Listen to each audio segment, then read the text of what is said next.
কেউ সেই, হ্যাঁ, ভগবানের ধামে কেউ গেলে তাকে সেখান থেকে আর ফিরে আসতে হবে না। সেখান থেকে আমরা আজকে শুরু করব কিভাবে। গতদিন আমরা আলোচনা করেছিলাম যে আমরা কিভাবে যদি মোহমুক্ত হতে না পারি, হ্যাঁ, আমাদের বিভিন্ন যে আহ পদ পদবি অর্থ বিত্ত, হুম, মান সম্মান, এগুলোর প্রতি যদি আমাদের একচুল পরিমাণও আসক্তি থেকে যায়, তাহলে আমরা ভগবত ধামে যেতে পারবো না। ততক্ষণ পর্যন্ত আমরা কি মনে করব, আমরা মনে করব যে দেহটা আমাদের স্বরূপ, কারণ এগুলো সব হচ্ছে কি দেহের উপাধি। তো যদি আমরা দেহের প্রতি আসক্ত থাকি, দেহের উপাধির প্রতি আসক্ত থাকি, তাহলে আমরা ভগবানের ধামে যেতে পারবো না। তো এটা এর আগে শিল প্রভুপাদ এখানে ব্যাখ্যা করছিলেন। তো সনাতন ধামে আমরা ফিরে যেতে পারবো না। তো সনাতন ধাম সম্পর্কে তিনি এখানে বর্ণনা করেছেন যে ভগবান শ্রীকৃষ্ণের ধামটা কিরকম, সেটাই আমাদের প্রশ্ন ছিল। আসলে আমাদের নিজেদের বাড়িটা সম্পর্কে আমরা জানলাম। হ্যাঁ, আমরা, এটা আমাদের বাড়ি, এটা আমাদের প্রকৃত বাড়ি নয়। উম, এই জগতে আমরা যে অবস্থান করছি সেটা আমাদের ভাড়া। কেউ এখানে আমরা ভাড়া থাকি, একটা সময় এটা ছেড়ে আমাদেরকে চলে যেতে হবে। কিন্তু এমন যদি হয়, কেউ যদি ভাড়াটিয়া, কিন্তু সে কি করলো, আহ ভাড়া দিচ্ছে না, তাহলে মালিক কি এতে খুশি হবে? খুশি হবে না। সেরকম এই জগতে আমরা অবস্থান করছি, ভগবানের কাছ থেকে সবকিছু নিচ্ছি, কিন্তু আমরা যদি তাকে না দিয়ে, হ্যাঁ, সেটা অথবা ভগবানের যারা, ভগবত গীতাতে একটা শ্লোকে ভগবান বলছে, তোমরা যা কিছু করো আমার উদ্দেশ্যে করো, জগৎ কর্মণঃ লোক হয়ং কর্ম বন্ধন। যে যদি আমরা ভগবানের উদ্দেশ্যে কর্ম না করি, সেই কর্ম হবে আমাদের বন্ধনের কারণ। এবং যেসব দেবতারা আমাদের এই বিভিন্ন এগুলো পর্যবেক্ষণ করছে, আমাদের পরিচালনা করছে ভগবানের পক্ষ থেকে, বলছে সেটা যদি আমরা তাদের স্বীকৃতি না দেই, হ্যাঁ, এটা এমন নয় যে ভগবানকে দেওয়া এবং দেবতাদের দেওয়া এটা কোনো আলাদা বিষয়। যখন আমরা ভগবানকে স্মরণ করি, গাছের গোড়ায় জল দেওয়ার মতো সকল দেবতারা সন্তুষ্ট হয়ে যায়। তো তাই আমরা যদি ভগবানকে না দিয়ে কিছু গ্রহণ করি, তাহলে কি আমরা হচ্ছে চোর। ঠিক সেরকম যে ভাড়াটিয়া ভাড়া মালিককে ভাড়া না দেওয়ার মতো। তো তখন এই পৃথিবীতে থেকে আমরা সন্তুষ্ট হতে পারবো না। ভগবান আমাদেরকে সব কিছু দিয়েছেন, তো আমাদেরকে সেজন্য সেই দায়িত্ব যথাযথভাবে পালন করতে হবে। ভগবত গীতার অষ্টম অধ্যায়ের 21 নং শ্লোকে বলছে, অব্যক্ত হর ইত্যস্তমাহু পরমং গতিম জং প্রাপ্য ন নিবর্তন্তে তদ্ধামং পরমং মম। খুব গুরুত্বপূর্ণ, যেখানে গেলে আমাদেরকে আর ফিরে আসতে হবে না, আর আমাদের মৃত্যুবরণ করতে হবে না। অব্যক্ত মানে অপ্রকাশিত। এমনকি এই জড়জগতের সবকিছু আমাদের কাছে প্রকাশিত হয়নি। আমাদের জড় ইন্দ্রিয় এতই সীমিত যে ব্রহ্মাণ্ডের ভিতরে যে সমস্ত গ্রহ নক্ষত্র আদি আছে, সেগুলিও সব আমাদের গোচরীভূত হয় না।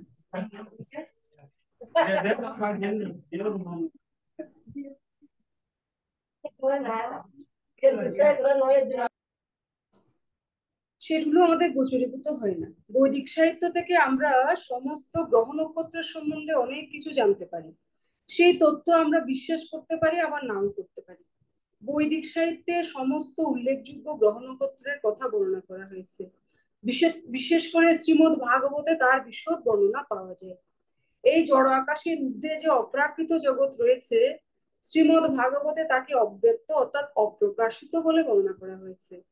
সকলে সেই পরম ভগবত ধাম লাভ করার জন্য বাসনা করা উচিত, লালায়িত হওয়া উচিত। কেননা একবার সেই দাম লাভ করলে কাউকে আর এই জগতে ফিরে আসতে হয় না। অর্থাৎ সেই জায়গায় যাওয়ার জন্য আমাদের লোভ করতে হবে, লালায়িত। এই লালায়িত শব্দটা খুব গুরুত্বপূর্ণ।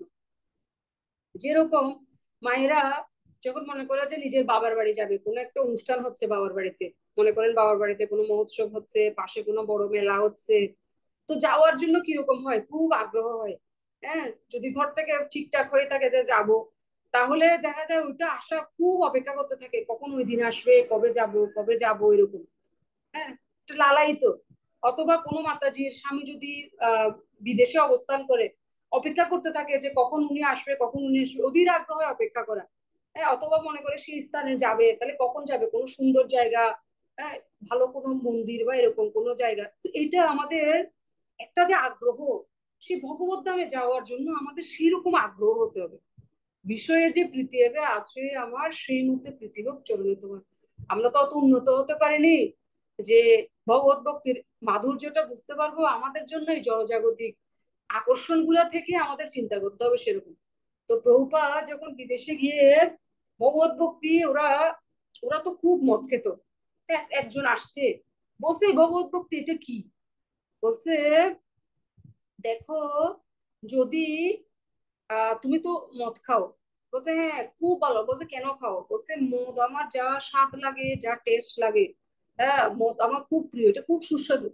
বলছে তাইলে মনে করো মদের যে স্বাদ, সেটাই হচ্ছে কৃষ্ণ। মানে তাকে বুঝাচ্ছে যে মদের স্বাদ সেটাই, তুমি তোমার কাছে এই জিনিসটা খুব স্বাদ লাগে, তো এটা কৃষ্ণ। তো সেরকম আমাদের ভগবানের কাছে যাওয়ার জন্য খুব লালসা থাকতে হবে, খুব লোভ থাকতে হবে। যখন আমাদের সেরকম লালায়িত হতে পারবো, তখন আমরা সেই ভগবানের ধামে আমরা যেতে পারবো, এবং সেখানে গেলে আর আমাদেরকে ফিরে আসতে হবে। আপনারা কি এই বিষয়টা বুঝতে পেরেছেন, আমাদের লোভটা কিরকম হতে হবে? মানে একটা আকর্ষণ থাকতে হবে এটার প্রতি, আমি সেখানে যেতে চাই। কিন্তু সেখানে ভগবত ধামে ভগবানের কাছে যাওয়ার জন্য যদি আমাদের বাসনা না থাকে, তাহলে আমাদের কিসের প্রতি বাসনা থাকবে? জড় জগতে থাকার প্রতি বাসনা থাকবে। আসলে কিন্তু সেটাই হয়। হ্যাঁ, যখন মৃত্যুকাল এসে উপস্থিত হয়, তখন আমরা যে জিনিসটা চিন্তা করি সেই জিনিসটাই আমরা প্রাপ্ত হই। আমি শ্রীমদ ভাগবতমের চতুর্থ স্কন্ধের দ্বিতীয় ভাগে আজকে সকালবেলা পাঠ করছিলাম। মানে পুরঞ্জনির আহ মানে একটা ঘটনা বর্ণনা করছিল। দেখুন, তো সেখানে একটা জায়গায় বলছে, আহ চতুর্থ স্কন্ধের 28 অধ্যায়ের 28 নং শ্লোক, তামেব মনুষ্য গৃহীণং বহুব প্রমোদোত্তমা অনন্তরং বিদর্ভস্য রাজসিংহস্য বেশ্মনি। রাজা পুরঞ্জন তার পত্নীর কথা চিন্তা করতে করতে দেহত্যাগ করেছিলেন। তাই তার পরবর্তী জীবনে তিনি এক অতি সুন্দরী এবং উত্তম নারী হয়েছিলেন। রাজার ওই গৃহে তিনি পরজন্মে বিদর্ভরাজের কন্যা হিসেবে জন্মগ্রহণ করেন। তো পুরঞ্জন তার স্ত্রীর প্রতি খুব আসক্ত ছিল, এবং মৃত্যুর সময় তার শুধু তার স্ত্রীর কথা মনে পড়ছিল। ও আমার স্ত্রী এতগুলো সন্তানকে কিভাবে দেখবে, কিভাবে লালন পালন করবে, আমার স্ত্রী কত ভালো।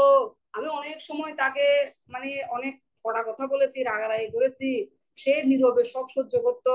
সে আমার কত সেবা করতো। আহা কত সরল, কত সতী, কত পতিপরায়ণা আমার স্ত্রী। এখন আমি তাকে ফেলে চলে যাচ্ছি, এখন সে কিভাবে সামলাবে, কিভাবে দেখবে সব, এই চিন্তা করতে করতে তিনি মারা গেলেন। তখন কি হলো, এই শ্লোকের অনুবাদটা হচ্ছে, পরবর্তী জীবনে তিনি একটি সুন্দরী উত্তম একটা ললনা নারী হয়ে তিনি জন্মগ্রহণ করলেন। কেননা মৃত্যুর সময় তিনি তার পত্নীর কথা চিন্তা করছিলেন। তো এই জগতে নারীর শরীর লাভ করা, পুরুষের শরীর লাভ করা, এটা কোনো বিষয় নয়। বিষয় হচ্ছে আমরা যে চিন্ময় আত্মা, আত্মা কি নারী, আত্মা কি পুরুষ? আত্মা হচ্ছে ভগবানের নিত্য অংশ। আর এই জগতে সবাই প্রকৃতির অংশ, প্রকৃতি হিসেবে সবাই নাই।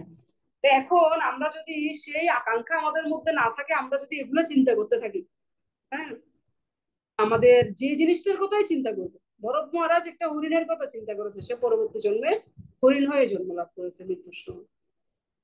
তো আমাদেরকে লালসাটা, ভগবত ধামে যাওয়ার লালসা যদি আমরা বাড়াতে না পারি, তাহলে মৃত্যুর সময়ে এসে আমাদের এটার কথাই মনে, ও ওকে কে দেখবে, ওকে কে দেখবে, ও কি হয়েছে, অথচ এগুলো আমাদের চিন্তা করার কোনো কারণই নেই। আমার চিন্তা করা এখন আমি কোথায় যাচ্ছি, আরে এই মুহূর্তের চিন্তার উপরেই সবকিছু নির্ভর করবে। আর আমরা যেহেতু জানি না আমরা কখন মৃত্যুবরণ করতে যাচ্ছি, সেজন্য আমাদের সব সময় আমাদের উচিত আমাদের চেতনাটাকে সঠিক স্তরে রাখা, যাতে আমরা মৃত্যুবরণ করার পরে আমাদের চেতনা অনুসারে আমরা উন্নত লোকে অর্থাৎ ভগবানের ধামে আমরা প্রবেশ করতে পারি। এরপরে আবার শিল প্রভুপাদ একটা প্রশ্ন করেছেন, আবার নিজেই সেটার উত্তর দিয়েছেন। এরপরে হয়তো প্রশ্ন হতে পারে কিভাবে ভগবানের সে অপ্রাকৃত জগতে যাওয়া যায়, এইটার উত্তর যেটা আমি এখন বললাম। অন্তকালে চ মামেব স্মরণ মুক্ত কলেবরম জপ্রয়াতি সমদ্ভাবম জাতি নাস্তি অত্র সংশয়। বস তুমি কোনো চিন্তা করবে না, একটাই উপায় ভগবানের ধামে শিফট হওয়ার। হ্যাঁ, এয়ারপোর্টে করে যেতে পারা যাবে না, ভিসা লাগিয়ে যাওয়া যাবে না সেখানে। সেখানে যাওয়ার একটাই উপায়, সেটা কি মৃত্যুর সময় ভগবানকে স্মরণ করতে হবে। ভগবদ্গীতার অষ্টম অধ্যায়ের ৫ম শ্লোকে বলেছেন, মৃত্যুকালে যিনি আমাকে স্মরণ করে দেহত্যাগ করেন তিনি তৎক্ষণাৎ আমার ভাব প্রাপ্ত হন, এই বিষয়ে কোনো সংশয় নেই। মৃত্যুকালে শ্রীকৃষ্ণের স্মরণ করতে পারলেই শ্রীকৃষ্ণের কাছে ফিরে যাওয়া যায়। শ্রীকৃষ্ণের দিব্য রূপ স্মরণ করতে হবে। এই রূপ স্মরণ করতে করতে যদি কেউ দেহত্যাগ করেন তাহলে তিনি অবশ্যই দিব্যধামে গমন করবেন। এখানে মদভাবম বলতে পরমেশ্বর ভগবানের পরম ভাবের কথা বলা হয়েছে।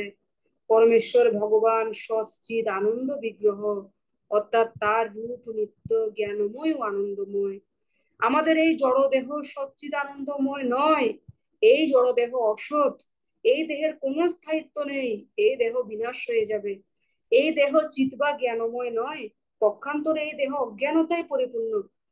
অপ্রাকৃত জগৎ সম্বন্ধে আমাদের কোনো জ্ঞান নেই। এমনকি এই জড় জগৎ সম্বন্ধেও আমাদের যে জ্ঞান আছে তা ভ্রান্ত ও সীমিত। এই দেহ নিরানন্দ, আনন্দময় হওয়ার পরিবর্তে এই দেহ দুঃখ দুর্দশায় পরিপূর্ণ। এই জগতে যত রকমের দুঃখ দুর্দশা আমরা পেয়ে থাকি তা সবই এই দেহটির জন্য। কিন্তু যখন আমরা এই দেহটিকে ত্যাগ করার সময় পরমেশ্বর ভগবান শ্রীকৃষ্ণের দিব্য রূপের স্মরণ করি, তখন আমরা সচ্চিত আনন্দময় দিব্য দেহ প্রাপ্ত হই। তো এটাই উপায়। তো যদি আমরা আসলে, আমরা দেখুন, আমরা চিন্তা করতে পারি যে মৃত্যুর সময় আমি ভগবানকে কিভাবে স্মরণ করবো। আসলে আমাদের এটা নিয়ে চিন্তা করার কোনো প্রয়োজন নেই। কেননা যদি আমরা আমাদের গুরু প্রদত্ত যে বিধিনিষেধ, আমাদের ষোলমালা জপ, আমাদের 4 নিয়ম পালন, হ্যাঁ, কোনো বৈষ্ণব অপরাধ না করা, কারো নিন্দামন্দ না শোনা, নিন্দামন্দ না করা প্লাস নিন্দামন্দ না শোনা, তো এই এই যে নিয়মগুলা শাস্ত্রে যেগুলা ভগবানের প্রসাদ পাওয়া, শাস্ত্রগ্রন্থ অধ্যয়ন করা, সিম্পল বিধিনিষেধ গুলো যদি আমরা পালন করি তাহলে কি হবে সেটা আমি আপনাদের এখন বলবো। তাহলে মৃত্যুর সময় আমাদের ভগবানকে চিন্তা করতে হবে না, ভগবান আমাদেরকে চিন্তা করবেন এবং তিনি আমাদেরকে রক্ষা করার জন্য চলে আসবেন। কিরকম, আমরা এই যে এই ঘটনাটা দেখছি, সে তো তারপরে তো একজন সুন্দর নারী হলো, তারপরে তাকে মলয়ধ্বজের সাথে তার বিবাহ হয়েছিল। বিবাহের পরে তিনি অনেকদিন আহ সেই সংসারে ছিলেন। পরে তার স্বামী কি হয়েছিল, ভগবানের শুদ্ধ ভক্ত ছিল, আবার পরের জন্মে পুরঞ্জন তো নারী হয়ে জন্ম নিল। তো রাজা পুরঞ্জন কি হলো, নারী হলো। তো নারী হওয়ার পরে নারীর তো পরের জন্মে তো তার নারী হয়েছে, যেহেতু আরেকজন পুরুষের সাথে বিবাহ হয়েছে, কিন্তু সেইখানে তার যে পতি ছিল মলয়রাজ, উনি ছিলেন খুব ভগবানের ভক্ত, রাজা মলয়ধ্বজ। তো রাজা মলয়ধ্বজ কি করেছিল, পরে তিনি ভগবানের শুদ্ধ ভক্তি লাভ করেছিলেন এবং এইভাবে তিনি কি করেছিল, দেহত্যাগ করেছিল। তো তিনি যখন দেহত্যাগ করেছে আর তখন এই ওনার যে স্ত্রী রানী, তো তিনি খুব কান্না করতে লাগলেন। তো কান্না করতে করতে তিনি এক সময় যখন তিনি আত্মহত্যা করার সিদ্ধান্ত নিলেন, যে আমার স্বামী মারা গেছে, এত ভালোবেসেছি, কিন্তু তারপর সে ভগবানকে মনে করতে পারছে না। কিন্তু যেহেতু সে সাধু ভক্ত শুদ্ধ ভক্তের সঙ্গ করেছে, হ্যাঁ, শুদ্ধ ভক্তের সেবা করেছে, তার স্বামী ছিল শুদ্ধ ভক্ত, তো স্বামীর সেবা করেছে, স্বাভাবিকভাবে স্ত্রী যদি স্বামীর শুদ্ধ ভক্ত স্বামীর সেবা করে তাহলে স্বামীর সৎকর্মের এমনিতে অর্ধেক স্ত্রী হচ্ছে পেয়ে যায়। তো যেহেতু তিনি অত্যন্ত সতী, সতী পতিপরায়ণা ছিলেন, তিনি সৎভাবে তার ভগবানের ভক্ত স্বামীর সেবা করেছে এবং ওনার স্বামী অলরেডি ভগবানের কাছে চলে গেছে। ওনাকে স্মরণ করানোর জন্য তখন সেখানে স্বয়ং পরমাত্মা তিনি এসে গেলেন। তত্র পূর্বতর কশ্চিৎ শকা ব্রাহ্মণ আত্মবান সন্তয়ন বল গুণা সান্না তমা হৃদতিম প্রভু। তো এসে তখন তাকে মানে বলতে লাগছে যে তুমি কেন কান্না করছো, তুমি কে, তুমি কার পত্নী, কার কন্যা, তুমি কেন শোক করছো ওনার মৃত শরীরের জন্য, তুমি কি আমাকে চিনতে পারছো না, আমি তোমার চিরকালের বন্ধু। ভগবান এসে তাকে মনে করিয়ে দিচ্ছে যে আমি তোমার চিরকালের বন্ধু। হে বন্ধু, 53 নং শ্লোকে বলছে, 4th স্কন্ধের 28 অধ্যায়ের 53 শ্লোক, হে বন্ধু, তুমি যদিও এখনো আমাকে চিনতে পারছো না, তোমার কি মনে পড়ে না পূর্বে তোমার এক অতি অন্তরঙ্গ সখা ছিল? দুর্ভাগ্যবশত তুমি আমার সঙ্গ পরিত্যাগ করে এই জড় জগতে ভোক্তার পথ গ্রহণ করেছো। হে প্রিয় সখা, তুমি আর আমি ঠিক দুটি হংসের মতো। আমরা দুজন একত্রে একই হৃদয়ে বাস করি, আত্মা পরমাত্মা একসাথে বাস করে। তো এইভাবে বলছে, হে সখে, তুমি আমার সেই বন্ধু। যখন তুমি আমাকে ছেড়ে চলে গেছো তখন থেকে তুমি ক্রমশ জড় বিষয়ের প্রতি আসক্ত হয়েছো। হ্যাঁ, আমাকে বিস্তৃত হয়ে এই জড় দেহে তুমি বিভিন্ন দেহে তুমি একের পর এক দেহে তুমি ভ্রমণ করেছো। এবারে বলে তাকে মনে করিয়ে দিচ্ছে, বলছে তুমি কেউ কেউ নও, তুমি যে বিদর্ভ রাজের কন্যা নয়, এই মলয়ধ্বজ সে তোমার হিতকারী পতি নয়। বলছে আহ, তুমি পুরঞ্জনীর পতিও নয়। আগে যে তুমি আরেক স্ত্রীর যার কথা মনে করে করে তুমি নারী শরীর পেয়েছো, তার নাম ছিল পুরঞ্জনী, আর ওর নাম ছিল পুরঞ্জন। বলছে তুমি পুরঞ্জনীর স্বামীও ছিলে না, তুমি কেবল এই নবদার সমন্বিত এই গৃহের ভিতরে তুমি আবদ্ধ হয়ে পড়েছিলে। হ্যাঁ, এইভাবে এই পরের শ্লোকটা খুব গুরুত্বপূর্ণ। বলছে, কখনো তুমি নিজেকে একজন পুরুষ বলে মনে করো, কখনো একজন সতী স্ত্রী বলে মনে করো, আবার কখনো নপুংসক বলে মনে করো। তার কারণ হচ্ছে শরীর, যা মায়ার দ্বারা সৃষ্ট। এই মায়া আমারই শক্তি, এবং প্রকৃতপক্ষে তুমিও আমি দুজনেই শুদ্ধ চিন্ময় আত্মা। আমি তোমাকে আমাদের বাস্তবিক স্থিতি সম্বন্ধে বোঝানোর চেষ্টা করি, তা বোঝার চেষ্টা করি। আমি দেখলাম যে পরমাত্মা এসে স্বয়ং তাকে বলছে, হ্যাঁ, যে তোমার কি করা কর্তব্য, তোমার এখন ভগবানের সর্বতভাবে পরমাত্মা ভগবান শ্রীকৃষ্ণের শরণ গ্রহণ করে তোমার দেহ ত্যাগ করা কর্তব্য। তো এইভাবে যদি আমরা আমাদের যে বিধি নিয়মগুলো সেগুলো পালন করে যাই যথাযথভাবে, তাহলে আমরা অবশ্যই নিশ্চিতভাবে আমরা ভগবান ভগবান আমাদেরকে মৃত্যুর সময় আমরা ভুলে গেলেও তিনি আমাদেরকে সেটা স্মরণ করিয়ে দিবেন। তো এটা, এই দৃঢ় বিশ্বাস আমাদের রাখতে হবে। অবশ্য রক্ষিবে কৃষ্ণ বিশ্বাস করেন, তাহলে আমরা সব কিছু থেকে মুক্ত থাকবো। তবে একটা বিষয় আমাদের খুব সতর্ক থাকতে হবে, সেটা হচ্ছে কি, বৈষ্ণব অপরাধ। আমাদের নিরপেক্ষ থাকতে হবে বিভিন্ন কঠিন পরিস্থিতিতে। হ্যাঁ, যখন আমরা দেখবো আশেপাশে অনেকে হয়তো অনেক কষ্ট নিন্দা করছে, বিভিন্ন বিষয় নিয়ে মন্তব্য করছে, বিভিন্ন কমেন্ট করছে, তো সেই ক্ষেত্রে সেই জায়গায় নিজেকে স্থির রাখা, নিজেকে নিরপেক্ষ রাখা, নিজেকে ভগবত ভক্তিতে স্থির রাখা, সেটার জন্য আমাদের যেটা করতে হবে, আমাদের নিজেদের সেবা, নিজেদের যে সাধন ভক্তি সেটার দিকে আমাদের মনোযোগ দিতে হবে। হ্যাঁ, মানে আমাদের খেয়াল রাখতে হবে যে আমি কোন স্তরে রয়েছি, আমার কি কর্তব্য করণীয়, অন্যদের বিষয়গুলো গুরু কৃষ্ণ ভগবান দেখবেন, আর সেটা আমার দেখার কোনো বিষয় নেই। হ্যাঁ, আমি আপনাদের একটা গল্প বলবো। হুম, একবার জিজ্ঞেস করবো এই গল্পটা থেকে আমাদের শিক্ষণীয় কি। হুম, একটা মালিকের একটা কুকুর ছিল, একটা গাধা ছিল, সে পালতো আর কি, ওদেরকে লালন পালন করতো। তো এরপর এক সময় একদিন ওরা রাতের বেলা মালিক ঘুমাচ্ছে, গাধা কুকুর তখনও ঘুমায়নি। তো দেখছে একটা চোর এসেছে, চোর এসে মালিকের ঘরের ভিতরে ঢুকে যাচ্ছে। তো তখন গাধাটা বলছে, এই কুকুর তুমি চিৎকার করো, তুমি চিৎকার করলে মালিক উঠে যাবে, তারপর এই চোরটা পালিয়ে যাবে, চুরি করতে পারবে না। তখন কুকুরটা বলছে, আরে চুপ করে থাকো, দেখো এ আমাদের মালিক আমাদের কত করে, ঠিক মতো খাবার দেয় না, আবার মারে। হ্যাঁ, তো এই মালিকের জন্য আমি কিছু করবো না, ও চুরি করছে, চুরি করে নিয়ে যাক গিয়ে। তখন গাধা বলছে, না, এটা কিভাবে হয়, ঠিক আছে মালিক যত্ন নেয় না, কিন্তু তারপরেও তো আমি মালিকের প্রতি খুব বিশ্বস্ত, তো আমি এখন চিৎকার করব।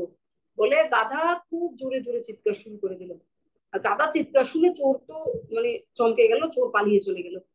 তো মালিক উঠে গেছে, ঘুম ভেঙে গেছে মাঝরাতে, এরকম করে গাধা চিৎকার করতেছে। তো মালিক এসে গাধাকে এমন ভাবে পিটানি দিল, উত্তম মাধ্যম দিল একদম, দিয়ে চলে গেছে। তারপরে কুকুর বলছে, আমি তোমাকে চুপ থাকতে বলেছিলাম, হ্যাঁ, তুমি চিৎকার করলে, এখন আমার কথা সত্য হলো তো, কি হলো, তোমার তোমার কি লাভ হলো চিৎকার করে? তো এখান থেকে শিক্ষা কি কেউ বলতে পারবেন গল্প থেকে? আমাদের জন্য কি শিক্ষা?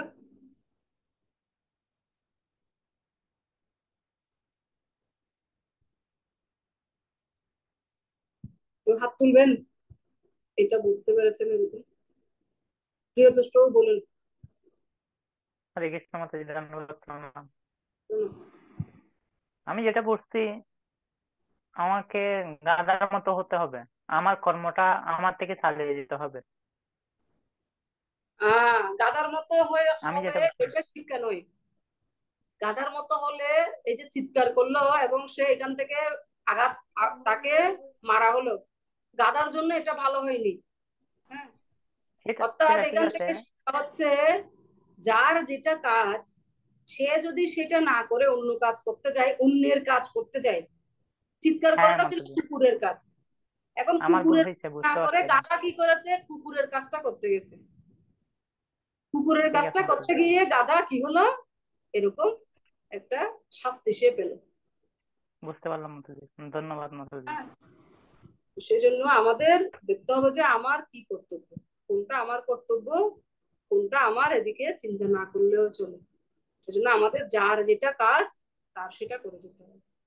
এখানে আমাদের সাধক ভক্ত হিসেবে আমরা অত্যন্ত কনিষ্ঠ স্তরের আমরা যারা আছি, আমাদের চিন্তা হচ্ছে কিভাবে আমরা ভগবত ভক্তি সাধন নিষ্ঠা সহকারে আমরা করে যেতে পারি। এটাই হচ্ছে আমাদের এখানে দায়িত্ব এবং কর্তব্য।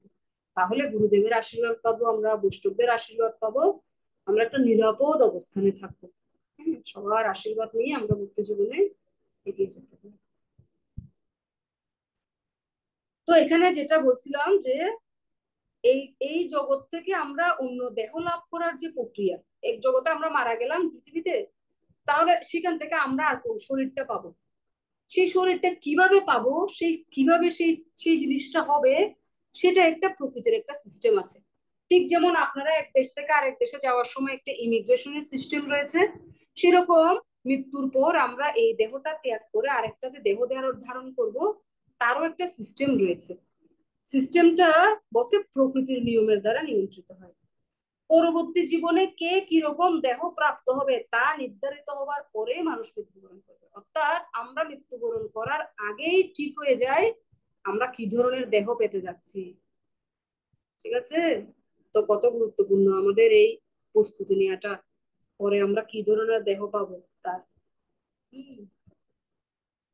জীব নিজে নয়, তার থেকে উচ্চ স্তরে যে সমস্ত নির্ভরযোগ্য অধিকারীরা রয়েছেন, যারা ভগবানের আদেশ অনুসারে এই জড়জগতের পরিচালনা করেন, তারাই জীবের কর্ম অনুসারে তাদের ভবিষ্যৎ নির্ধারণ করেন।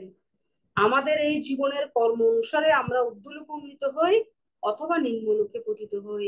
এভাবে প্রতিটি জীবন তার পরবর্তী জীবনের প্রস্তুতির কর্মক্ষেত্র।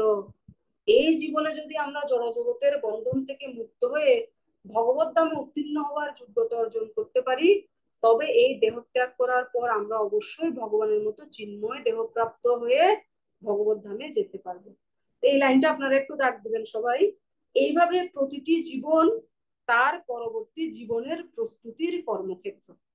30 পৃষ্ঠার শেষে, ওই আমার এখানে 30 পৃষ্ঠার শেষে, তো আমরা এই জীবনে যা করছি সেটার উপরে ভিত্তি করে পরের জীবন আমাদের নির্ধারিত হবে। তো এখন যে আলোচনাটা আসবে, সেই আলোচনাটা আপনাদেরকে ভক্তি জীবনে সব সময় কাজে লাগবে। এবং এই প্রশ্নটা হচ্ছে ব্রাহ্মণ দীক্ষার প্রশ্ন। এই প্রশ্নটা যদি কেউ না বুঝে, তার কোনোদিন ব্রাহ্মণ দীক্ষা হয় না। হ্যাঁ, এটা আমি আগেও আপনাদেরকে বলেছি, ব্রহ্ম পরমাত্মা ভগবান একটা চার্ট আমি দিয়েছিলাম আপনাদের মনে রাখার জন্য। সূর্য, সূর্য জ্যোতি, সূর্য গোলক, তারপরে হচ্ছে সৎ, সৎ যোগ চিত যোগ আনন্দময়। এটা মনে আছে কার? আমি তাহলে একটু পরীক্ষা নিয়ে নিই আপনাদের। আচ্ছা, ব্রহ্ম উপলব্ধি, পরমাত্মা উপলব্ধি, ভগবান উপলব্ধি, এই তিনটার মধ্যে শ্রেষ্ঠ উপলব্ধি কোনটা? হাত তুলুন। বালিকা মাতা। পরমাত্মা উপলব্ধি। উত্তর সঠিক হয়নি। দেখি আর কেউ ট্রাই করে কিনা। ব্রহ্ম উপলব্ধি, পরমাত্মা উপলব্ধি, ভগবান উপলব্ধি, এর মধ্যে শ্রেষ্ঠ উপলব্ধি কোনটা এবং কেন? সব বলবো। হ্যাঁ বলুন। ভগবান উপলব্ধিটাই শ্রেষ্ঠ। কেন? কারণ এখানে এটা হচ্ছে ভগবান উপলব্ধি করছে হচ্ছে ভক্ত, এবং সেই ভক্ত হচ্ছে মানে এটা হচ্ছে মূল সূর্য আর কি। মূল সূর্যের সঙ্গে তুলনা করা হয়েছিল, যেখানে সৎচিত এবং আনন্দময় জীবন। তিনটা উপলব্ধি হবে। যদি কেউ হ্যাঁ, ব্রহ্ম উপলব্ধি করে তাহলে শুধু তার সৎ এই উপলব্ধিটা হবে। হ্যাঁ, সৎ মানে নিত্য, সবসময়। আর চিত মানে চিন্ময়, যার পরমাত্মা উপলব্ধি হবে তার দুইটা উপলব্ধি হবে, সৎ উপলব্ধিও হবে প্লাস চিত উপলব্ধিও হবে। আর যখন ভগবান উপলব্ধি হবে কারো, তাহলে সৎ উপলব্ধি হবে, চিদ উপলব্ধি হবে, আনন্দ উপলব্ধি হবে, সচ্চিদ আনন্দ তিনটা উপলব্ধি হবে। সেজন্য সেই উপলব্ধিটা হচ্ছে শ্রেষ্ঠ, এবং সেটা হচ্ছে সবচেয়ে ভালোভাবে জানা। আমি একটা ট্রেনের উদাহরণ দিয়েছিলাম, এই উদাহরণটা কারো মনে আছে? ভগবান উপলব্ধি মানে ট্রেনের একজন গুরুদেব তার শিষ্য, পুষ্পিতা মাতাজি মনে আছে, বলুন। হরে কৃষ্ণ মাতাজি। আসলে ট্রেনের উদাহরণ বলতে আমরা দূর থেকে দেখে মনে হয় আহ ট্রেনটা একটা গাড়ি, মানে একটা গাড়ি খুব দ্রুত ছুটে চলছে, আর একটু কাছে গেলে মনে হচ্ছে যে অনেকগুলো কামরা বিশিষ্ট, অনেকগুলো বগি বিশিষ্ট গাড়িটা চলছে। আপনি দুইটাও দোষ বলেছেন। আর একটা কি ছিল? ব্রহ্ম উপলব্ধিটা ট্রেনের কি দেখার সাথে আছে? নিপা মাতাজির কাছ থেকে শুনি। হুম। নিপা মাতাজি আনমিউট করে বলুন। মাতাজি সূর্য রশ্মির মতো। না, দূর থেকে ব্রহ্ম উপলব্ধি ট্রেনের ক্ষেত্রে কোনটা তুলনা হয়েছিল? মাতাজি প্রশ্নটা কি? প্রশ্নটা হচ্ছে একটা ট্রেনের উদাহরণ দিয়ে, মানে একটা গুরুদেব তার শিষ্যদেরকে বলছে যাও তোমরা দেখে আসো ট্রেন, এসে আমাকে বলো ট্রেনটা কিরকম। তো তিনজনের শিষ্যের তিন উপলব্ধি হয়েছে। ব্রহ্ম উপলব্ধি মনে করেন কোনটা, উদাহরণ দিলে আর কি। আর পরমাত্মা উপলব্ধি কোনটা, ভগবান উপলব্ধি কোনটা। মাতাজি দুইটার কথা বলেছে। এক হচ্ছে একজন দেখলো তার পাশ দিয়ে একটা ট্রেন চলে গেল, সেটা যদি আমরা ভগবান আমি কি এখন ভগবান উপলব্ধিটা বলবো? আপনি পুরো উদাহরণটাই বলুন। আচ্ছা, ওই যে ব্রহ্ম উপলব্ধিটা হচ্ছে প্রথমে ট্রেনটা দূর থেকে দেখা, দেখে এটার মানে একটা আলো, ওই আলোটাকে দেখ, ট্রেনের যে আলোটা ওইটা হচ্ছে কি ব্রহ্ম উপলব্ধি। হ্যাঁ, ওটা দূর থেকে ইয়েস। দর্শন করছে, দূর থেকে দর্শন করছে। দেন দ্বিতীয় উপলব্ধিটা হলো যে পরমাত্মা। পরমাত্মাটা হলো যে ট্রেনটা যখন একটু কাছে আসলো, তখন এই দেখলো যে বাইরে থেকে যে অনেকগুলো কামরা এটার ভিতর। হ্যাঁ, ওই এটা হচ্ছে কি পরমাত্মা উপলব্ধি। তৃতীয়টা হচ্ছে ভগবান উপলব্ধি। ভগবান উপলব্ধিটা হচ্ছে সে যখন ট্রেনটা স্টেশনে আসলো, ট্রেনটা থামার পরে ট্রেনের ভিতর ঢুকলো, দেখলো যে এখানে অনেকগুলা কামরা আছে, সিট আছে, ফ্যান আছে, লাইট আছে, মানে অনেক এভরিথিং সবকিছু দেখলো, এটা সম্পূর্ণটা উপলব্ধি করলো, সেটা হচ্ছে কি ভগবান উপলব্ধি। Very good, thank you. তো এইভাবে তিনটা উদাহরণ এখানে বলছে। তিন ধরনের পরমাত্মবাদী আছে। যারা ব্রহ্মবাদী তারা ভগবানের দেহের জ্যোতি পর্যন্ত জেনেই সন্তুষ্ট, এর বাইরে ওরা কিছু জানতে পারে না। ওরা জানে যে ও ভগবানের দেহ নিশ্চিত একটা জ্যোতি রয়েছে, ওই জ্যোতির মধ্যে আমরা বিলীন হয়ে যাব, শেষ। ওদের উপলব্ধি ওই ব্রহ্ম উপলব্ধি পর্যন্ত।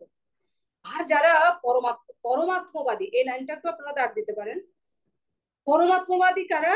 যারা পরমাত্মা পর্যন্ত তাদের উপলব্ধি হচ্ছে, তারাও কিছু দূর এগিয়ে গেছে, আর কিন্তু তারপরও পূর্ণ উপলব্ধি হচ্ছে না। পূর্ণ উপলব্ধি হচ্ছে কি ভগবত ভক্তদের উপলব্ধি, কেননা ভগবত ভক্তরা পরমেশ্বর ভগবানকে পরম তত্ত্ব রূপে জানতে পারছে। যারা জানছে যে এই যে বিভু শ্যাম সুন্দর ভগবান শ্রীকৃষ্ণের সুন্দর রূপ রয়েছে, উনি মুরলীধর বংশীবাদন করেন, হ্যাঁ, উনি তোমার অন্তরঙ্গ শিষ্যদের মানে ভক্তদের সাথে তিনি বিভিন্ন লীলাবিলাস করেন, ভক্তদের সাথে তার ভাবের আদান প্রদান করেন। এই হচ্ছে ভগবান উপলব্ধি, এটা হচ্ছে সর্বশ্রেষ্ঠ উপলব্ধি। তো এটা এখানে সংক্ষেপে একটু করে বলে, আবার প্রপাত বৈকুণ্ঠ লোকের বিভিন্ন বিষয় এখানে বলেছে। এই অংশটুকু কেউ একজন পড়ুন তো, পূর্বে আমরা আলোচনা করেছি ওখান থেকে, আনমিউট করে। বই আছে কার এরকম এখনো একবারও কথা বলেন নাই এরকম একজন করুন, আজকের ক্লাসে একবারও কথা বলেন নাই এরকম হাত হরে তুলুন। কৃষ্ণ, প্রণাম মাতাজি। হ্যাঁ, তুমি শ্রীমান কাছে করো। পূর্বে আমরা আলোচনা করেছি বিভিন্ন ধরনের পরমার্থবাদী আছেন: ব্রহ্মবাদী, পরমাত্মাবাদী ও ভগবত ভক্ত। আর এই কথাও বলা হয়েছে যে ব্রহ্ম জ্যোতিতে বা চিদাকাশে অগণিত চিন্ময় গ্রহাদি আছে। এইসব গ্রহের সংখ্যা সমস্ত জড় জগতের গ্রহের থেকে অনেক বেশি। এই জড়জগতের আয়তন সৃষ্টির 1/4 সমান বলে অনুমিত হয়েছে। একাংশেন স্থিত জগৎ।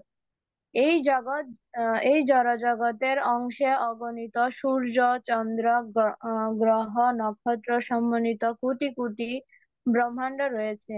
কিন্তু তা সত্ত্বেও এই সমস্ত জড় সৃষ্টি সমগ্র সৃষ্টির এক অতি ক্ষুদ্র অংশ মাত্র। সৃষ্টির অধিকাংশ রয়েছে চিন্ময় আকাশে। পরমার্থবাদীদের মধ্যে যারা নির্বিশেষবাদী, যারা ভগবানের নিরাকার সত্তাকে উপলব্ধি করতে চান, তারা ভগবানের দেহ নির্গত ব্রহ্মজ্যোতিতে বিলীন হয়ে যান এবং এভাবে তারা চিদাকাশ প্রাপ্ত হন। ঠিক কিন্তু আছে ভগবানের ওকে, এখানে বলছে দেখুন, যারা নির্বিশেষবাদী তারা এই জ্যোতি পর্যন্ত গিয়ে তারা শেষ, তাদের পারমার্থিক এখানেই শেষ। কিন্তু ভগবানের ভক্তরা কি হয়, ভগবানের দিব্য সান্নিধ্য, কেউ যদি বিলীন হয়ে যায় জ্যোতির মধ্যে, সে কি আর ভগবানের সেবা করতে পারবে? কিন্তু ভগবানের ভক্তরা ভগবত ধামে গিয়ে ভগবানের সাথে থেকে ভগবানের সেবা করবে, যেটা আমরা এখানে প্র্যাকটিস করছি। এখানে আমরা ভগবানের জন্য রান্না করছি, ভগবানকে ভোগ লাগাচ্ছি, যাদের বিগ্রহ রয়েছে ভগবানকে ড্রেস পরাচ্ছি, হ্যাঁ, ভগবানের জন্য বাজার করে আনছি। এটা হচ্ছে সেবা, ভালোবাসার আদান প্রদান। ভগবত ধামে গিয়েও তখন সরাসরি ভগবানের সাথে তারা সেটা করে, হ্যাঁ, ভগবানের জন্য রান্না করছে, ভগবানকে পাশে বসে খাওয়াবে, ভগবানের সাথে যারা খেলবে, যারা সক্ষ রসের ভক্ত, এইভাবে। তো এই জন্য এখানে বলছে ভগবানের দিব্য সান্নিধ্য পায় তারা। এরকম অসংখ্য বৈকুণ্ঠ লোক রয়েছে, সেখানে ভগবান নিজের অংশরূপে বিভিন্ন ভাবে, আচ্ছা, স্বয়ং অংশ প্রকাশ, বিভিন্ন অংশ প্রকাশ, এই জিনিসটা একটু বোঝা প্রয়োজন। ভগবানের দুই ধরনের প্রকাশ রয়েছে, সাংস প্রকাশ, বিভিন্ন অংশ প্রকাশ। সাংস প্রকাশ কি? ভগবানের সরাসরি ভগবানের অংশ ওরা, যেমন রাম, নৃসিংহ, বরাহ আদি বিভিন্ন যে ভগবানের অবতাররা রয়েছে, সেগুলো ভগবানের স্বয়ং অংশ প্রকাশ। আর বিভিন্নাংশ প্রকাশ কারা? বিভিন্নাংশ প্রকাশ হচ্ছে অন্যান্য যারা জীব, যেমন আমরা, তারপর দেবতারা, এরা হচ্ছে ভগবানের বিভিন্নাংশ প্রকাশ। তো এখানে বলছে বৈকুণ্ঠ লোকে ভগবানের সাংশ প্রকাশ, অনেক বিষ্ণু, অনেকেই ওখানে রয়েছে। তো এখানে ভগবান বলছে কোনো সন্দেহ করো না তোমরা, আমাদের সন্দেহ মনে আছে কিনা, আমি ভগবানের ধামে যেতে পারবো, এরকম দিব্য ধাম রয়েছে। তো যদি সন্দেহ থাকে, সেজন্য ভগবান অনুরোধ করছে আমাদেরকে যে তোমরা কোনো সন্দেহ করো না, এটা দৃঢ় বিশ্বাস করতে হবে। আমাদের কল্পনার অতীত বলে এই কথা অবিশ্বাস করা উচিত নয়। আমাদের মনোভাব অর্জুনের মতো হতে হবে। তুমি যা বলেছো ভগবান কৃষ্ণ, আমি সবকিছুই বিশ্বাস করি, যদিও প্রথমে সন্দেহ থাকতে পারে। তো সেই ক্ষেত্রে অর্জুনের মতো আসলে আমাদের শিক্ষা হচ্ছে প্রশ্ন করে করে সন্দেহটা দূর করে ফেলতে হবে। না হলে দেখুন, এই যে প্রহ্লাদ মহারাজকে পা বেঁধে উপর থেকে ফেলে দিচ্ছে, হাত পা বেঁধে আগুনের ভিতরে দিয়ে দিচ্ছে, সাপের মধ্যে ফেলে দিচ্ছে, তারপরও তার মনে কোনো টেনশন নাই। কেন তার মনে কোনো দুশ্চিন্তা নাই? কারণ তার দৃঢ় বিশ্বাস, ভগবানের প্রতি বিশ্বাস দৃঢ় রয়েছে। কিন্তু আমাদের কেন বিশ্বাস দুর্বল হয়ে যায়? একটু থেকে একটু বিপদ আসলেই আমাদের কাউকে যদি এখন মনে হয় ধরে 10 তলায় তুলে হাত পা বেঁধে ছাদ থেকে ফেলে দিচ্ছে, আমরা তো চিৎকার করতে করতে মরে যাবো ভয়ে সবাই। কিন্তু প্রহ্লাদ কাঁপছে না একটু, সে একটু চিন্তা করছে না। কেন? তার মনে কোনো সন্দেহ নেই। যদি আমরা প্রহ্লাদের মতো হতে না পারি, বুঝতে হবে আমাদের মনে কোনো সন্দেহ রয়েছে যে ভগবান আমাদের রক্ষা করবে, অবশ্যই সেটা আমাদের মনে সন্দেহ আছে। সন্দেহ থাকলে আমরা কি হবে? সন্দেহ থাকলে আমরা যদি, যখন অনুকূল পরিস্থিতি রয়েছে তখন প্রশ্ন করে আমাদের সন্দেহ যদি মন থেকে দূরীভূত করে না ফেলি ভক্তদের কাছে গিয়ে, তাহলে কি হবে? যখন কঠিন সময় আসবে, তখন একটা ছোট সন্দেহ আমাদেরকে ভক্তি জীবন থেকে সরিয়ে নিয়ে যাবে। সেজন্য যখন অনুকূল পরিস্থিতি থাকবে, তখনই আমাদের কোনো মনে যদি সন্দেহ আসে, যে কোনো বিষয়ে যদি কোনো প্রশ্ন আসে, শাস্ত্র সম্পর্কে, ভগবত ভক্তি সম্পর্কে, যে কোনো কিছু সম্পর্কে, আমাদের সোসাইটি সম্পর্কে কোনো যদি দ্বিধা থাকে, সেটা গিয়ে প্রশ্ন করে কি করতে হবে? নিজের মন থেকে সন্দেহটা দূরীভূত করে ফেলতে হবে। তা না হলে কঠিন সময়ে যে সন্দেহটাকে এখন আমরা কোনো গুরুত্বই দিচ্ছি না, ওই সন্দেহটাই তখন আমাদেরকে ভক্তি পথ থেকে সরিয়ে নিয়ে চলে যাবে।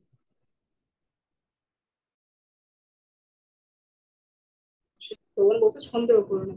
অর্জুনের মনে সন্দেহ ছিল, ছিল কিনা? অর্জুন অনেক রকম প্রশ্ন করে ভগবানের কাছ থেকে উত্তর নিয়ে নিয়ে শেষে কি বলছে, গত সন্দেহ, গত মানে আমার সকল সন্দেহ এখন গত হয়ে গেছে, অর্থাৎ এখন আমার আর কোনো সন্দেহ নেই। করিষ্যে বচনন্ত, এখন আপনি যা বলবেন ভগবান আমি তাই করব। সেরকম এখানে আমাদের সেরকম হতে হবে। হম, তো কোনো সন্দেহ রাখার কোনো উপায় করা যাবে না। মৃত্যুর সময় ব্রহ্ম পরমাত্মা কিংবা ভগবান শ্রীকৃষ্ণের দিব্য রূপের ধ্যান করলেই অপ্রাকৃত আলোয় উত্তীর্ণ হওয়া যায়। যারা ব্রহ্ম জ্যোতিতে লীন হয়ে যেতে চায় তারা ব্রহ্ম জ্যোতিতে লীন হয়ে যাবে, আর যারা পরমাত্মা আরাধনা করছে তারা তাদের সেই অনুসারে তাদের গতি হবে। যারা ভগবান শ্রীকৃষ্ণের আরাধনা করছে তারা গোরখ বৃন্দাবনে ভগবানের কাছে যাবে। তো এইভাবে মৃত্যুর সময় ভগবানের চিন্তা করলেই শুধু ভগবানের কাছে যাওয়া সম্ভব, আর কোনো উপায় নেই। আর ভগবানের মানে আমরা যদি সারা জীবন ভগবত অনুসরণ করি, ভগবান আমাদেরকে মৃত্যুর সময় স্মরণ করবেন। আমরা তাকে স্মরণ করতে না পারলেও তিনি আমাদেরকে স্মরণ করবেন। তখন আমাদের তার কথা মনে পড়ে যাবে এবং তখন আমরা তার কাছে চলে যেতে পারবো। তো এখানে ভগবানের বিভিন্ন শক্তির কথা বলা হচ্ছে। পরে বিষ্ণু পুরাণের একটা শ্লোক দিয়ে ভগবানের শক্তির বর্ণনা করে বলছে যে ভগবানের অনন্ত শক্তি রয়েছে। তো এই শক্তিগুলো আহ এখানে এক একটা শক্তির ব্যাখ্যা করছে, আমি একটু এই জিনিসটা পড়ছি। বিষ্ণু পুরাণে ভগবানের শক্তির বিশদ বর্ণনা করা হয়েছে। বিষ্ণু শক্তি পরা প্রক্তা ক্ষেত্র ব্যাখ্যাত পরা ও বিদ্যা কর্ম সংজ্ঞা তৃতীয়া শক্তির ঈশ্বতে। ভগবানের শক্তি বিচিত্র ও অনন্ত রূপে প্রকাশিত, যা আমাদের সীমিত ধারণার দ্বারা আমরা উপলব্ধি করতে পারি না। কিন্তু মহাজ্ঞানী মুনি ঋষিরা, যারা মুক্ত পুরুষ, যারা সত্যদ্রষ্টা, তারা ভগবানের শক্তিকে পূর্ণরূপে উপলব্ধি পূর্বক তিনটি ভাগে বিভক্ত করে তার বিশ্লেষণ করেছে।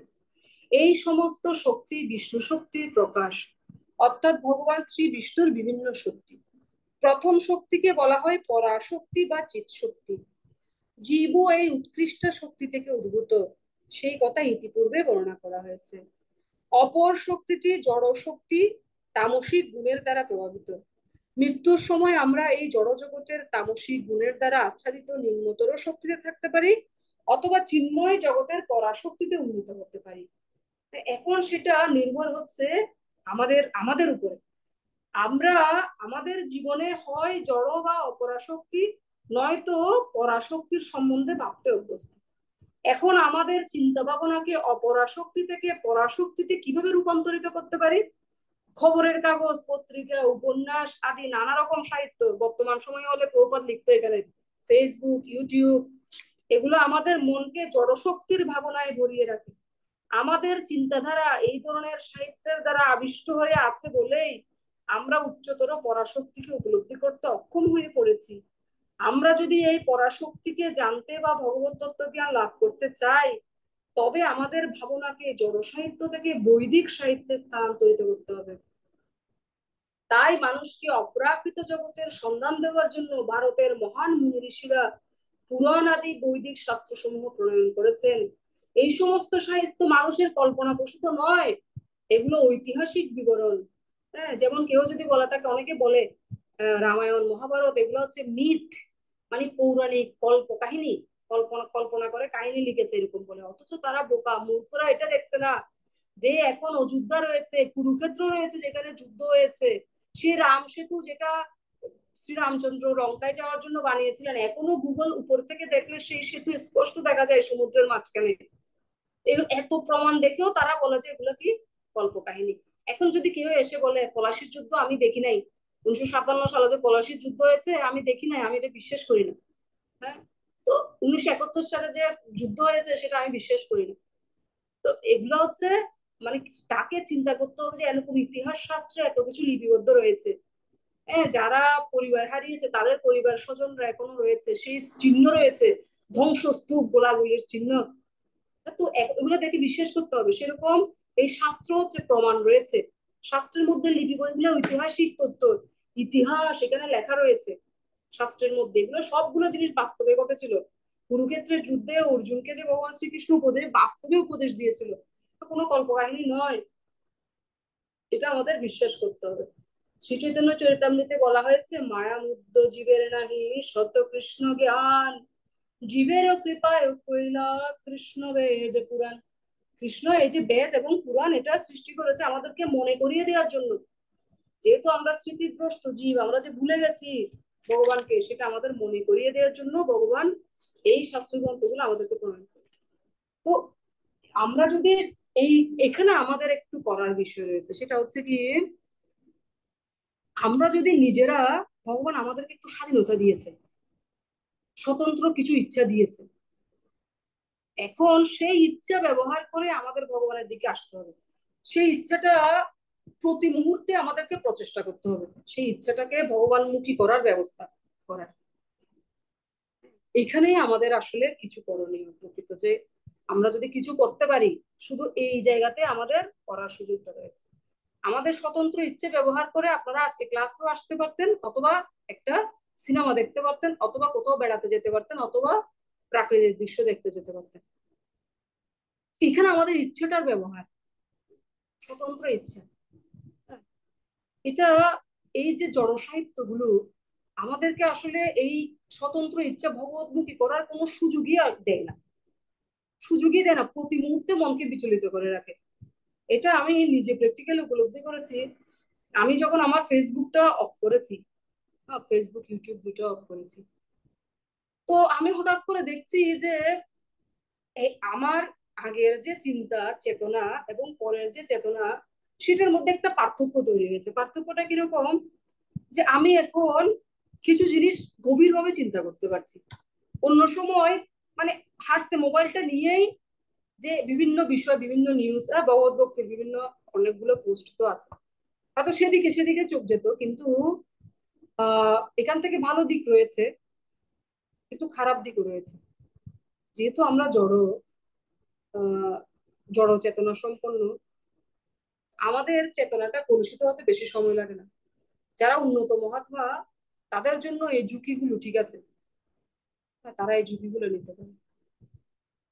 তো অনেক একটা বিশাল পার্থক্য রয়েছে। এটা মানে পিশাচি পাইলে যেমন দশাগ্রস্ত হয়, মায়াগ্রস্ত জীবের সেই দশা বোঝাচ্ছে। এটা কোট লিখছিলাম, আপনারা নোট করেন। নোট করলে কোনো জিনিস মনে থাকে, আর আর কিছুই থাকবে না, সব চলে যাবে, শুধু আপনারা যেটা নোট করবেন সেই জিনিসটাই থাকবে। তো এটা হচ্ছে চতুর্থ স্কন্ধের 25 অধ্যায়ের 52 নং শ্লোকের তাৎপর্য বলছে, জড় জগতের সঙ্গে সংশ্লিষ্ট প্রতিটা জীবকে বলা হয় মত্ত বা উন্মত্ত। বলা হয়েছে, পিশাচি পাইলে যেন মতিচ্ছন্ন হয়, মায়াগ্রস্ত জীবের হয় সে ভাব উদয় প্রেম বিবর্তন। কেউ যখন পিশাচগ্রস্ত হয়, সে তখন উন্মাদ হয়ে যায়। উন্মত্ত অবস্থায় মানুষ আবোল তাবোল কথা বলে। তাই ইন্দ্রিয় তৃপ্তির বিষয়ে লিপ্ত হতে হলে অত্যন্ত প্রবলভাবে ভবরোগের দ্বারা আক্রান্ত ব্যক্তির সঙ্গে বন্ধুত্ব করতে হয়। কেউ যদি ইন্দ্রিয় তৃপ্তিতে লিপ্ত হতে চায়, তাহলে তাকে কোথা থেকে কার সাথে করবে? ভক্তদের সাথে ইন্দ্রিয় তৃপ্তিমূলক কথা আলোচনা করতে পারবেন কেউ? এখানে আপনি আরেকজন ভক্তের সাথে গিয়ে বিভিন্ন, চলো এই সিনেমায় কি হয়েছে জানো, শাহরুখ কি করছে, আমির খান কি করছে, এটা আলোচনা করতে পারবেন? পারবেন না। এটা করতে গেলে কি করতে হবে? প্রবল ভাবে ভবরোগের দ্বারা আক্রান্ত ব্যক্তির সঙ্গে বন্ধুত্ব করতে হয়। কত কঠিন, মানে প্র্যাকটিক্যাল কথা ছিল প্রভুপাদের জন্য। প্রভুপাদ বলছে, ইন্দ্রিয় তৃপ্তির বিষয়ে যদি কেউ লিপ্ত হতে চায়, তাকে এরকম ভবরোগের দ্বারা আক্রান্ত ব্যক্তির সাথে বন্ধুত্ব করতে হয়। ভক্তরা তো পারতে দিবে মাতাজি না। এটা কত নাম্বার শ্লোক বললেন যে? এটা হচ্ছে চতুর্থ স্কন্ধের 25 অধ্যায়ের 52 নং শ্লোকের তাৎপর্য প্রভুপাদ এটা বলছে। আমি একটু লিখে রাখছি। হ্যাঁ, 4, 25, 52।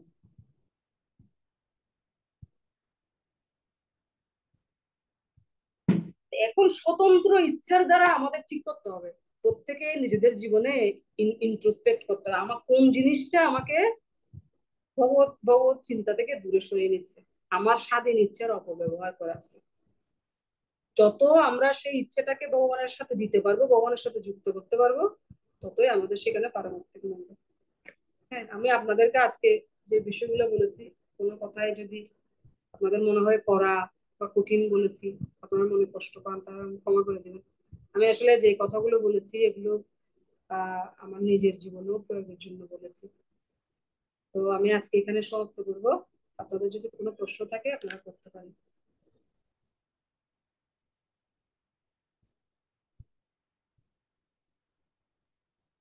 তাহলে কতটা পর্যন্ত পড়া থাকলো, কোন কোন জায়গাটা পর্যন্ত? আজকে হচ্ছে এই যে মায়ামুগ্ধ জীবের নাহি শত কৃষ্ণ জ্ঞান, জীবের কৃপায় কৃষ্ণ কইলা বেদপুরা,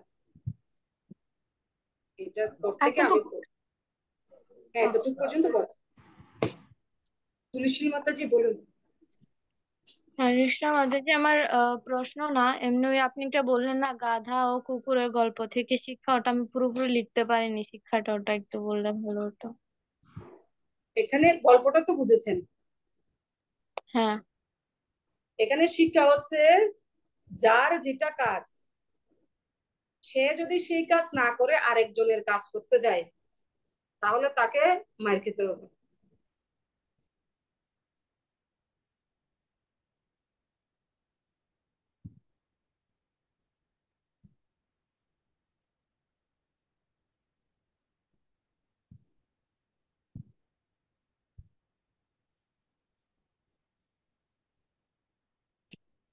কুকুরের কাজ ছিল পাহারা দেয়া, গাধার কাজ ছিল বার বহন করা। সে কুকুরের কাজ করতে গেছে, সেজন্য সে ক্ষতিগ্রস্ত হয়েছে নিজে।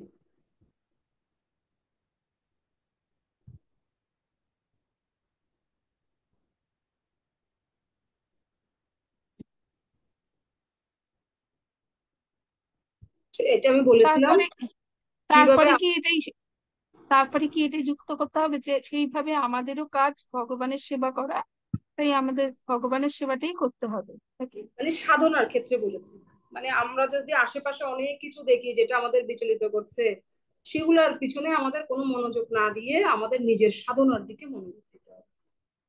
আমার ব্যক্তিগত সাধনা, আমি আমি সেটা করতে থাকবো, আর বাকিগুলো গুরু কৃষ্ণ দেখবে। যা হচ্ছে যা কিছু গুরু কৃষ্ণের মধ্যে নিরপেক্ষ থাকতে হবে। নিজেরা যদি ভক্তি যৌন আমি এই যে তৃণাদপি শুনিছেন তরুরূপী সহিষ্ণু অমানিনা মানদেন কীর্তনীয় সদা হরি, এই শ্লোকটাতে অর্থ হচ্ছে যে যদি কেউ নিরন্তর হরিনাম করতে চায় তাহলে তাকে অবশ্যই, এটা আজকে গুরু মহারাজের একটা নতুন গ্রন্থ বেরোয়েছে, আপনারা যারা পরিপ্রশ্নেনু গ্রন্থটার নাম, একটু দেখাই আপনাদের।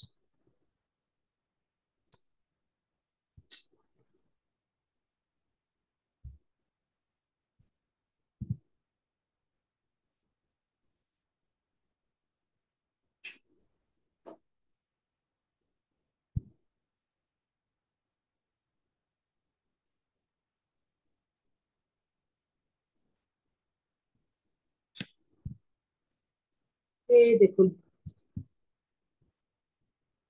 এটা, এই যে দেখা যাচ্ছে না কেন রে, এই যে পরিপ্রশ্ন বইটার নাম। এটাতে গুরু মহারাজের অনেক চিঠির উত্তর দিয়েছে, অনেকে অনেক প্রশ্ন করেছে না, সেই প্রশ্নের উত্তরগুলো এখানে আছে। তো এখানে দ্বিতীয় অধ্যায় না, অধ্যায় হচ্ছে অনর্থ নিবৃত্তি ও মন নিয়ন্ত্রণ সম্পর্কিত প্রশ্ন। তো এই প্রশ্ন উত্তরগুলো আমি পড়ছিলাম যে গতকালকে। তো সেখানে গুরুমহারাজ বলছিলেন একটা প্রশ্নের উত্তরে, আমরা বিনম্র সহনশীল হতে চাই ও অন্যদের প্রশংসা করতে চাই, কিন্তু নিজেদের প্রশংসা কামনা করি না। তাহলে এইভাবে তুমি সবসময় হরে কৃষ্ণ মহামন্ত্র জপ করতে পারবে। যদি তুমি সবসময় জপ করতে চাও তাহলে তোমাকে এই নিয়মটি পালন করতে হবে।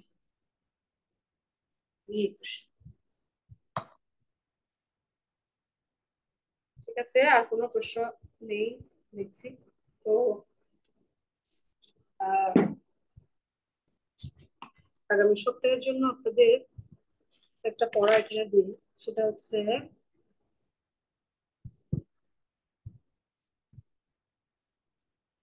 এখানে মূলত আজকের পাঠের এক কথায় যদি বলতে বলি, আমাদের কিন্তু মূল বিষয়টা ছিল যে মৃত্যুর সময় ভগবানকে স্মরণ করে ভগবানের ধামে আমরা যেতে পারি।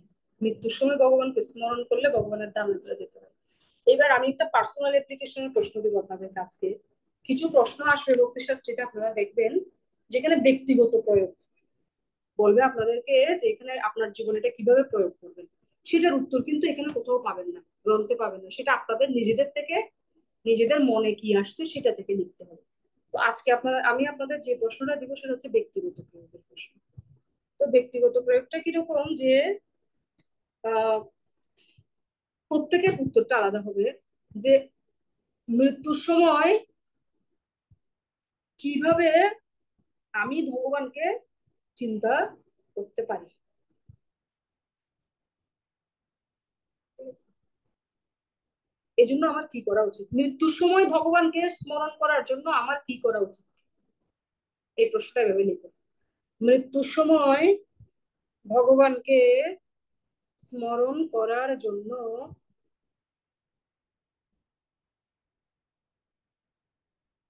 আমার দৈনন্দিন জীবনে কি পরিবর্তন আনা আবশ্যক।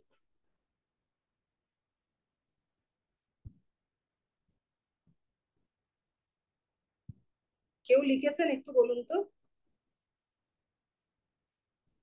মাতাজি সেকেন্ডটা কি বললেন? মৃত্যুর সময় ভগবানকে স্মরণ করার জন্য আমাদের কি করা উচিত, এবং তারপরে? না, একটাই বলেছি লাইন, আমি দেখি বলছি, বলবো হ্যাঁ, হ্যাঁ, বলবো হ্যাঁ, বলেন মাতাজি। মৃত্যুর সময় ভগবানকে স্মরণ করার জন্য আমার দৈনন্দিন জীবনে কি পরিবর্তন আনা আবশ্যক।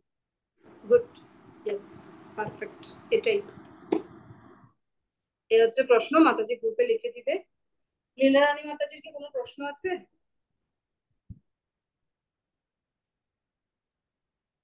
না মাতাজি, কোনো প্রশ্ন নাই। আমার যে টিপ লাগিয়ে হাত ইচ্ছে হয়ে গেছে।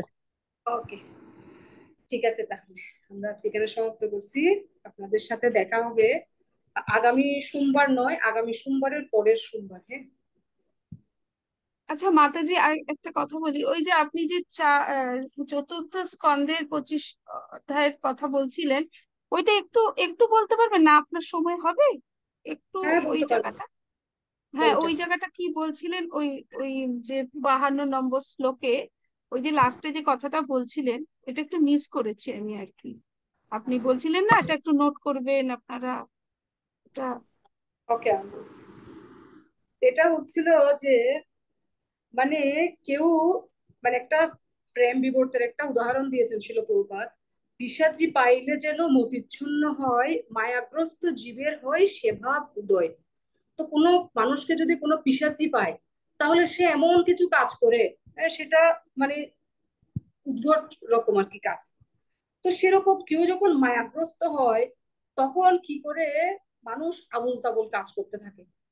ঠিক সেরকম যখন কেউ ইন্দ্রিয় তৃপ্তির বিষয়ে লিপ্ত হতে চায়, হ্যাঁ, ইন্দ্রিয় তৃপ্তির বিষয়ে লিপ্ত হতে চাও মানে কি, মানে যেমন মনে করুন কোনো এক ব্যক্তি, মনে করেন সে একজন গৃহস্থ, সে কোনো একজনের প্রতি আসক্ত হলো, কোনো খারাপ নারীর প্রতি আসক্ত হলো। এখন সে দেখা যাবে ওর সাথে এমন ভাবে বন্ধুত্ব করার চেষ্টা করবে, তাকে উপহার কিনে দিবে, তার মতো হওয়ার চেষ্টা করবে, তাকে সন্তুষ্ট করার জন্য তার স্তরে নেমে যাবে। অথচ সে কিন্তু একটা উন্নত স্তরে ছিল, একটা ভালো গৃহস্থ ছিল, তার গৃহে সৎ স্ত্রী রয়েছে, কিন্তু যেহেতু সে ইন্দ্রিয় তৃপ্তির বিষয়ে লিপ্ত হতে চাচ্ছে, তখন তাকে ওই মানে অসৎ রমণীটির সাথে তাকে বন্ধুত্ব করে সঙ্গ করতে হচ্ছে। শিল প্রভুপাদ এখানে বলছিল, ইন্দ্রিয় তৃপ্তির বিষয়ে লিপ্ত হতে হলে অত্যন্ত প্রবল ভাবে ভবরোগের দ্বারা আক্রান্ত ব্যক্তির সঙ্গে বন্ধুত্ব করতে হয়, না হলে তো কেউ ইন্দ্রিয় তৃপ্তির বিষয়ে আগ্রহী হবে না। যেমন ভগবত ভক্তিতে উন্নতি করতে গেলে ভগবানের ভক্তদের সাথে সঙ্গ করতে হয়, ভগবানের শুদ্ধ ভক্তদের সাথে সঙ্গ করতে। আর কেউ যদি এরকম উল্টোটা নিচে নামতে চায়, ইন্দ্রিয় তৃপ্তি করতে চায়, তাহলে তাকে কাদের সাথে বন্ধুত্ব করতে হবে? যারা এই ইন্দ্রিয় তৃপ্তির প্রতি আসক্ত হয়ে রোগে আক্রান্ত, রোগী। রোগীর সাথে সঙ্গ করলে আমরা রোগাক্রান্ত হয়ে যাব, আর রোগ মুক্ত নিরোগ ব্যক্তিদের সাথে সঙ্গ করলে আমরা তাদের উপদেশ অনুসারে যদি আমাদের জীবনযাপন করি, তাহলে আমরা ভগবানের ধামে চলে যেতে পারবো। জগতেও আনন্দে থাকবো, মৃত্যুর পরেও ভগবানের ধামে যাবো। হরে কৃষ্ণ। তো এখানে আজকে হরে সমাপ্ত কৃষ্ণ। করছি। আপনাদের আগামী সোমবার ক্লাস হবে না, আগামী সোমবারের পরের সোমবার ক্লাস হবে। মঞ্চাকল্পতরুভ্যশ্চ কৃপা সিন্ধুভ্যেব চ পতিতানাং পতিতানাং পাবনেভ্যো বৈষ্ণবেভ্যো নমো বৈষ্ণবেভ্যো। নমঃ। সামনের সোমবার ক্লাস প্রশ্নটা হবে না? আগামী সোমবার সামনের ক্লাস সোমবার হবে। তাহলে কবে হবে এর পরের সোমবার, বললেন? এর মানে পরের, আচ্ছা আচ্ছা আচ্ছা, একটা সপ্তাহ বাদ দিয়ে তারপরের সপ্তাহ। হ্যাঁ পরের সোমবার। ঠিক। এই প্রশ্নটা আজকে যেটা দিয়েছি সেটার কোনো শব্দ লিমিট নেই, হ্যাঁ এটা অ্যাসাইনমেন্ট আকারে, এটা আপনাদের থেকে expect করবো না, কিন্তু এটা আপনারা আমাকে লিখে পাঠাবেন, হ্যাঁ? মাতাজি, আগের অ্যাসাইনমেন্টে যেটা লিখেছিলাম আপনি আমারটা কোনো ইয়ে দেননি। দিয়েছিলাম মানে পরে, মুখে মনে হয় কথা বলেছিলাম ফোনে, না, ফোনে বোধ আপনি হয় বলছিলেন যে আপনাকে ফিডব্যাক দিয়েছিলাম। এক্সাম্পলের কথা বলছিলেন, আমাকে পরে জানাবেন বলছিলেন। আমি বললাম এক্সাম্পল তো আপনার গুলোই দিয়েছিলাম, না না ঠিক পরে আছে, আর আমাকে। পরে ঠিক আছে, ঠিক আছে, আমি দেখেছি, ঠিক আছে, সুন্দর হয়েছে। তো এরপরে আপনারা যে উত্তরটা লিখবেন সেটা আমাকে, যেহেতু পার্সোনাল অ্যাপ্লিকেশন, কোনো শব্দ লিমিট নেই, আপনাদের যত ইচ্ছা আপনারা লিখতে পারবেন, লিখে আমাকে সেটা আপনারা পাঠাবেন, হ্যাঁ? মাতাজি সংক্ষেপেও কি লেখা যাবে? হ্যাঁ তুলি।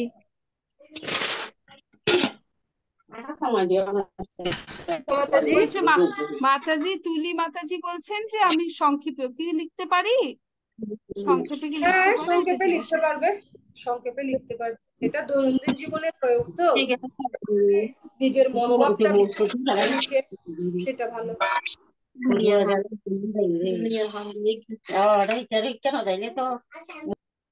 কেউ যদি সেটা বিস্তারিতভাবে লিখতে চায় মনোভাব, আমি এভাবে করবো যে যে বেশি সংখ্যক করার চিন্তা করছেও ভালো, আবার কেউ যদি মনে করে যে না আমি সংক্ষেপে 2-3টা পয়েন্ট লিখবো যেটা আমার করা দরকার, সেটাও হয়, এটা আপনাদের উপরে নির্ভর করবে, ঠিক আছে?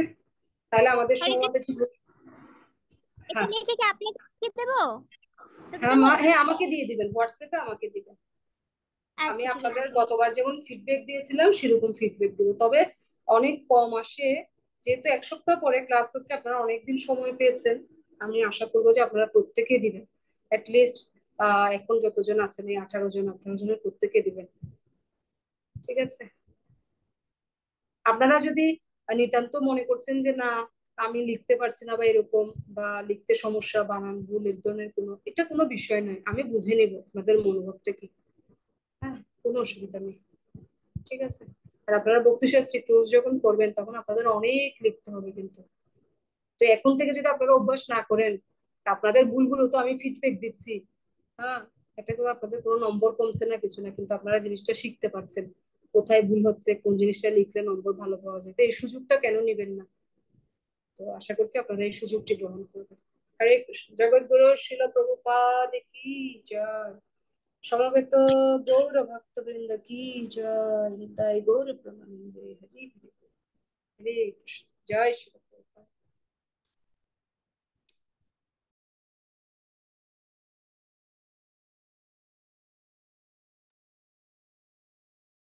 হরে কৃষ্ণ।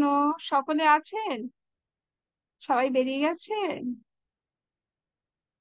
তো সকলের উদ্দেশ্যে বলবো যে এটা মাতাজি যে কাজ দিয়েছেন, আপনারা সবাই যারা প্রেজেন্ট আছেন, কারো কি কোনো সমস্যা আছে তাহলে জিজ্ঞাসা করতে পারেন, আমি মানেটা বলে দেবো। আর আমি চাই সকলে কাজটা করে আনুন। দেখুন, মাতাজি যদি একসময় বিরক্ত হয়ে যান তারপর উনি আর বলবেন আমি ক্লাসই করাবো না, তাই না? যে এরা কাজ করে না, যে যেমন যতটুকু যা পারি সবাই আমরা করব, ঠিক আছে? আর মাত্র আছে এখানে 14 জন। আপনাদের কি কোনো সমস্যা আছে প্রশ্নটা বুঝতে? তাইলে বলুন, আমি বলে দেবো।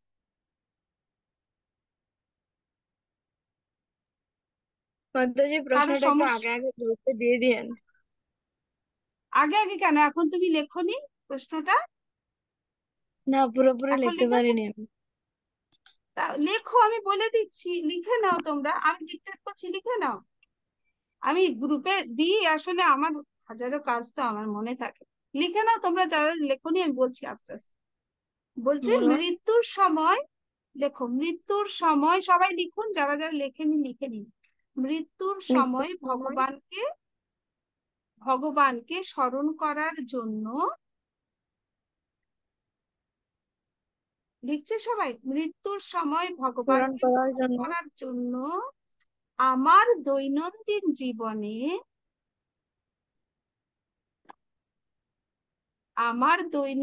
জীবনে, কি পরিবর্তন আনা আবশ্যক। ঠিক আছে? আমার দৈনন্দিন জীবনে কি পরিবর্তন আনা আবশ্যক, মানে আমাদের দৈনন্দিন জীবনে আমরা কি পরিবর্তন আনতে পারি যেটা আমাদের মৃত্যুর সময় আমাদেরকে ভগবানকে স্মরণ করিয়ে দেবে। বোঝা গেল? সবাই বুঝতে পেরেছে প্রশ্নটা? এবং আমি চাই যারা যারা যুক্ত আছে প্রত্যেকে উত্তরটা লিখবে, আজকে এক্ষুনি লিখে ফেলবেন, টাটকা টাটকা লিখবেন। আমার বাবা বলতো সবসময়, যখনই যে টিচার পড়াবে, পড়ানোর পরই লিখে ফেলবি, মানে পড়াশোনা করে ফেলবি, তাহলে কি মাথায় ভালো ঢোকে।